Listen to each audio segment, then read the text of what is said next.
Right, morning folks, welcome to day 11 of Horner's Coast to Coast. You see behind me, this is the old flax mill, which is now a youth hostel. That's where I stayed last night. Sort of mixed experience really.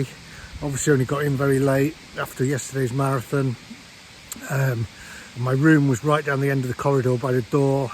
Lots of people were up and about by 6:30 this morning, so I was woken earlier than I would have wanted. Also, their kitchen is out of order, as in their restaurant kitchen, so there's no breakfast available. There is a tea room back down in the village, but that is not the way I want to be heading off. And it just put like a sort of half an hour detour, and at this stage, like the prospect of any additional miles more than is strictly necessary is a bit soul destroying. So I've just been to the shop on the caravan park, eaten a whole packet of cookies, and I managed to get a cup of tea from them as well. In terms of walk today, we're going to somewhere, so we're in Ostmotherly now. We're going to Claybank Top in the North Yorkshire Moors. I'm hoping someone will then run down with a car to pick me up to take me to my accommodation tonight. There's some quite steep climbing today, and I think we're looking at about 11.5 miles, so I'd be thinking sort of 5.5 hours, 6 hours maybe, depending on the state of those hills. Let's see how we get on. Okay, about 20 minutes up from the caravan park now. That's Codbeck Reservoir, supplying water to the people of Yorkshire. As you can see, it's quite a nice sort of blue sky, sunny day, some fluffy clouds in the air, but I don't think there's any danger of any bad weather, although that could be the kiss of death. It's quite chilly though, so it's a fleece day, but no doubt as we get into those hills, I'll warm up plenty enough. Well, you find me on Scarthwood Moor. As you can see, there's one or two walkers and cyclists about. It really is lovely, chilled out and peaceful. Very, very nice area for walking. It's just a shame my body is now absolutely screaming at me. The left knee has not enjoyed yesterday. I'm hoping the Nurofen will kick in shortly, because at the moment I'm only moving at about 2.5 miles an hour. But I think this would be a nice place to walk just normally. It's really, really peaceful. I'm just taking it very slowly and just taking it all in actually. It's nice.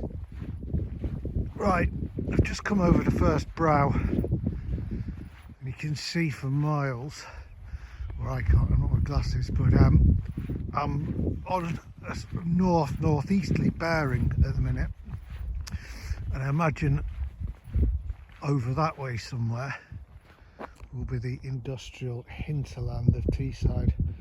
I think once we get right on the tops, you should be able to see Middlesbrough, the smog.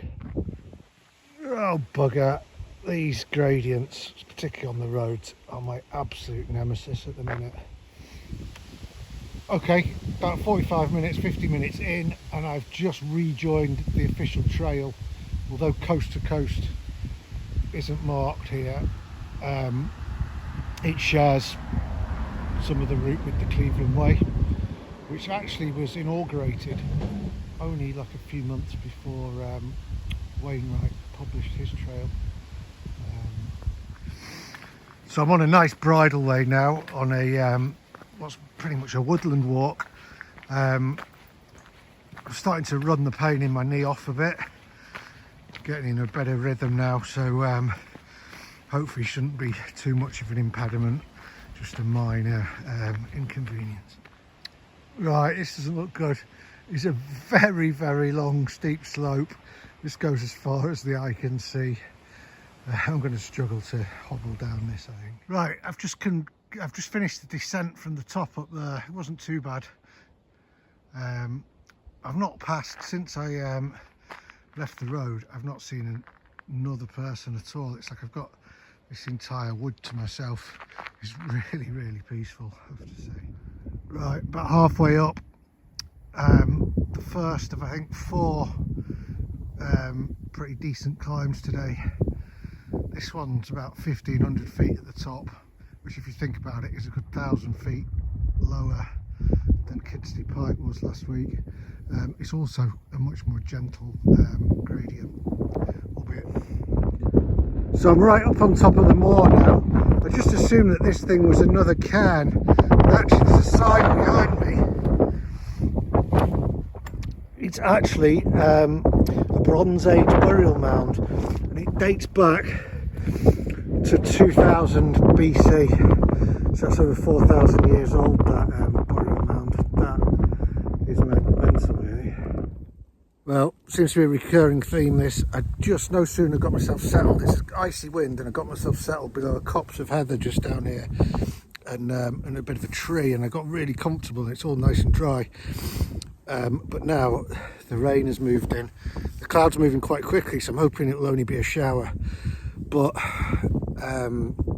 yeah, we've had to have a costume change and cut short the break. Did have a very nice bag of Lister's steak and onion marmalade crisps, though. I'm going to keep an eye out. Apparently they're a Yorkshire delicacy. I've got to keep my eye out for some more of them because they were absolutely gorgeous. But yeah, break time's over, kids. Okay, the wind was too loud here, but I was trying to actually explain that I've been seeing these things, and they're trig points, and they were put there in the 1930s by the Ordnance Survey folk with the bid to triangulate the whole of the UK. I'm not quite sure how it works. It's something to do with a theodolite and a telescope. They're not always on the highest places because they need to be capable of being seen from the other trig points, something like that.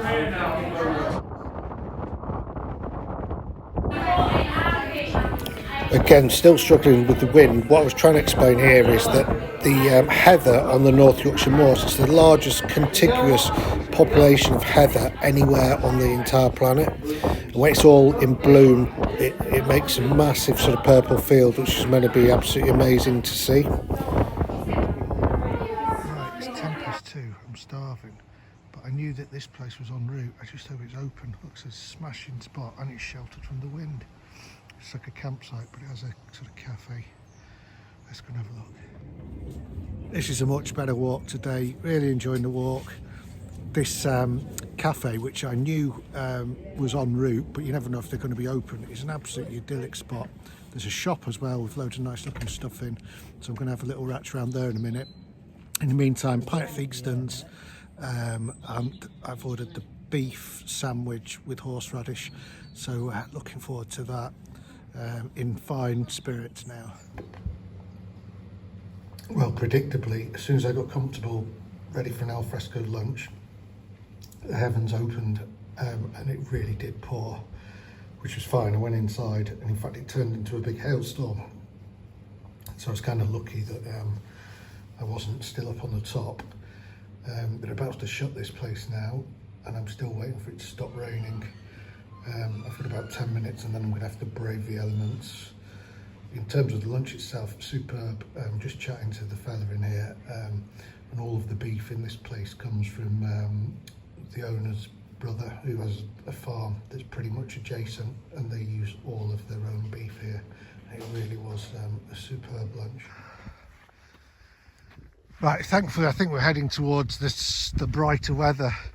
Couple of very heavy downpours, and there's now a lot of standing water on the trail, and this is very, very clayey, and it's slipping all over the place. It's really quite treacherous.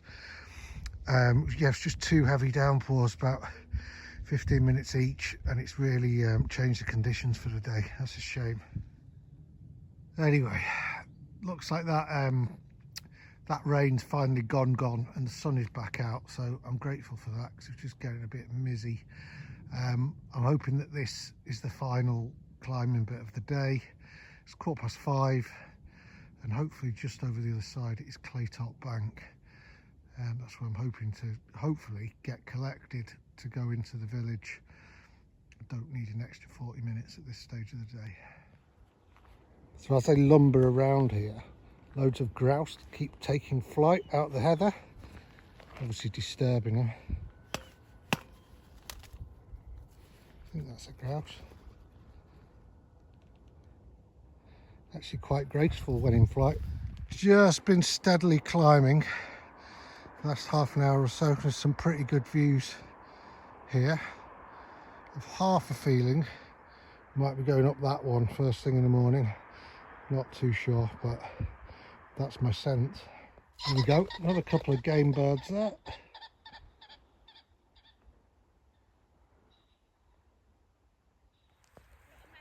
Right, that's it. I've just descended into Claybank Top. I'm going to ring the hotel. Hopefully someone will come and get me, because this is a very busy, unpleasant road. I'm pretty sure they promised they would. Also, I don't want to walk another 40 minutes. That was a great afternoon's walk. Once that weather disappeared again, really enjoyed it. Full wrap up later. Let's see how we get on. Well, you joined me in the restaurant of the Wainstones Hotel, where I'm lodging for the evening. In need of modernisation is the phrase that's often used. Anyway, I talked earlier about the proximity to Middlesbrough. Of course, the big smoggy delicacy is the chicken parmo. I've never actually had one, so I've ordered one. It's basically a massive piece of chicken covered in breadcrumbs, fried, and then topped in a bechamel sauce and cheese. And you only really ever see it in this part of the world. So we're going to dig in and see what it's all about. Right, super tired anyway. I've had my scrap. All I'm saying is give me a Kiev anytime. Anyway, I'm looking weather beaten, but thank you for watching my channel. All of your little notes, words of encouragement really help keep me going. So I really appreciate that. And good night. I'll see you on the next one.